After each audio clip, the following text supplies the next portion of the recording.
Volume flow rate रहता है volume of fluid flowing through a cross section पर unit time is called the volume flow rate. जिस तरह ये मेरे पास एक पाइप है, आप दोस्तों इसमें से पानी गुजारते जाएं गुजारते जाएं गुजारते जाएं और नीचे आप लीटर वाली बोतल रख लें।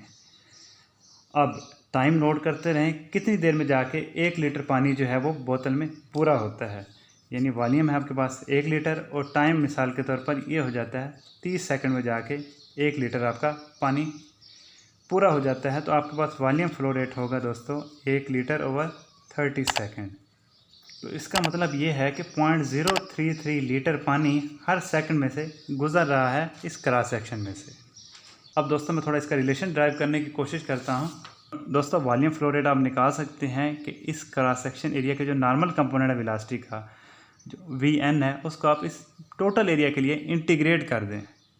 तो यहाँ से हमारे पास average velocity into cross section आ जाएगा।